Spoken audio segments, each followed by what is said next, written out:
तो यहां हमसे दो सम्मिश्र संख्याओं का गुणा करने के लिए कहा गया है। एक सम्मिश्र संख्या 1 - 3i है तथा दूसरी 2 + 5i है। इसको करने की जो सामान्य तरकीब है वह यह है कि सैद्धांतिक तरीके से जैसे हम द्विपदों का गुणा करते हैं, बाइनोमियल्स का गुणा करते हैं, वैसे ही यहाँ पे हम गुणा कर लें। बस यहाँ पर ध्यान रखें कि ये i जो है ये कोई वेरिएबल यानी कि कोई चर नहीं है, बल्कि ये इमेजिनरी यूनिट यानी कि काल्पनिक इकाई है। तो इन दो कॉम्प्लेक्स नंबर्स का यदि हम गुणा करने का सोचें तो हम दो तरीके से कर सकते थे। एक तरीका था कि हम बंटन के गुणधर्म को 2 बार लगाते, डिस्ट्रीब्यूटिव प्रॉपर्टी को 2 बार लगाते, और उसमें कुछ नया नहीं था। और ये तरीका मुझे व्यक्तिगत रूप से काफ़ी पसंद है, क्योंकि यहाँ पर हम बहुत ही मौलिक तरीके से डिस्ट्रीब्यूटिव प्रॉपर्टी को 2 बार इस्तेमाल करेंगे। और दूसरा तरीका था फॉइल का इस्तेमाल करके, FOIL, जिसे आपने तब पढ़ा था जब आप पहली बार किसी दो द्विपद का गुणा कर रहे थे, दो बाइनोमियल्स का गुणा कर रहे थे। वैसे यहाँ पर इन दोनों का गुणा मैं दोनों ही तरीके से करूंगा। तो चलिए हम सबसे पहले डिस्ट्रीब्यूटिव प्रॉपर्टी का इस्तेमाल करके इसे हल करते हैं। तो यहाँ इस सम्मिश्र संख्या को आप एक संख्या की तरह देखें, और आप ये देखें कि ये संख्या कोष्ठक के अंदर लिखी दो संख्याओं के साथ डिस्ट्रीब्यूट हो रही है। यानी कि इस संख्या का कोष्ठक के अंदर लिखी ये दो संख्याएं जो आपको दिख रही हैं, एक 2 और एक 5i, इन पर इसका बंटन हो रहा है। तो एक बार ये पूरी की पूरी संख्या 2 से गुणा होगी और दूसरी बार ये पूरी की पूरी संख्या 5i से गुणा होगी। तो इसको हम पुनः लिख सकते हैं। इन दोनों का गुणनफल बराबर हो जाएगा 1 - 3i का गुणा 2 के साथ, तो 1 - 3i, और 2 का गुणा तो दाहिनी तरफ इसके होना चाहिए, लेकिन चूंकि गुणा क्रम विनिमय नियम का पालन करता है तो हम 2 को आगे लिख सकते हैं। तो हम लिख सकते हैं 2 × 1 - 3i, इसमें कोई दिक्कत नहीं है, प्लस 1 - 3i का गुणा 5i के साथ, तो 1 - 3i × 5i, और ये × 5i दाहिनी तरफ ना लिख करके हम बाईं तरफ लिख लेते हैं। यहां पर बस हमने डिस्ट्रीब्यूटिव प्रॉपर्टी का इस्तेमाल किया है। हमने कहा है कि यदि a का गुणा b + c के साथ हो रहा है तो ये a का गुणा b के साथ होगा, फिर a का गुणा c के साथ होगा, तो ये हो जाएगा ab + ac। इतना ही काम यहां पे किया है हमने। अब यहां पर हम बंटन का इस्तेमाल दूसरी बार कर सकते हैं। हम 2 को डिस्ट्रीब्यूट कर सकते हैं 1 पर और -3i पर, फिर 5i को डिस्ट्रीब्यूट कर देंगे 1 पर, फिर -3i पर। चलिए इसको करते हैं। तो ये बराबर हो जाएगा 2 × 1 जो कि 2 ही होगा, और 2 × -3i जो कि -6i होगा।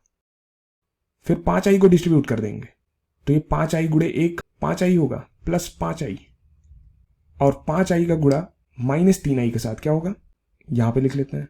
तो 5i का गुणा -3i के साथ हो रहा है। तो इसको हम क्या लिख सकते हैं, इसको हम लिख सकते हैं 5 × -3 × i × i।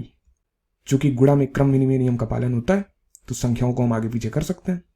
तो ये हो जाएगा -15i², तो यहां पे आ जाएगा -15i², और हमें पता है i² परिभाषा से -1 है, तो यह पूरा का पूरा पद बराबर हो जाएगा 2 - 6i + 5i, और i² तो -1 है, और -15 × -1 तो +15 हो जाएगा, यानी कि ये मिलेगा +15।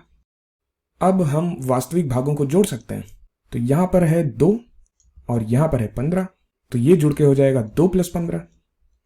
तथा हम काल्पनिक भागों को भी जोड़ सकते हैं। तो यहां पर है -6i और यहां पर है 5i, तो ये हो जाएगा -6i + 5i।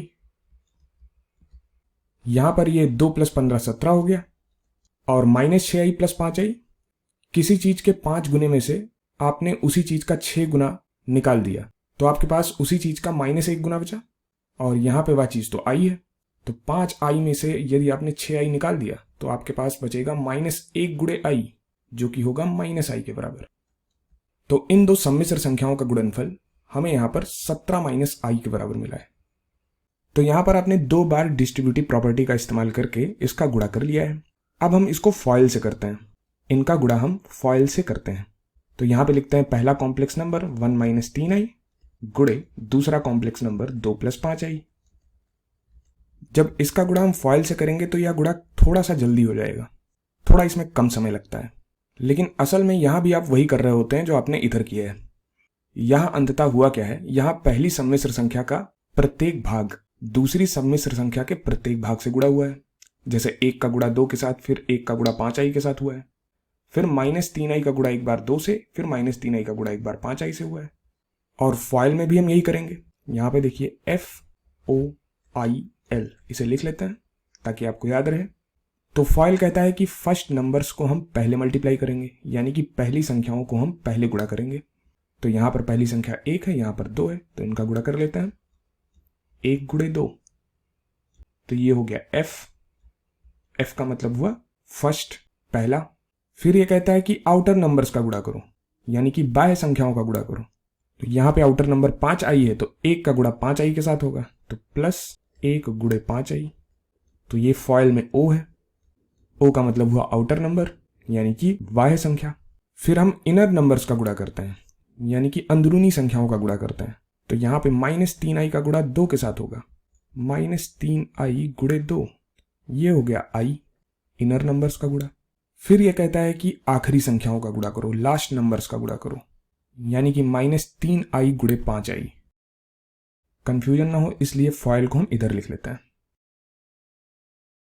तो ये -3i गुणे 5i हो गया L का मतलब हुआ लास्ट नंबर्स, यानी कि आखिरी संख्या है। तो यहां पर फॉइल बस इसी तरीके से गुणा करने के लिए कहता है।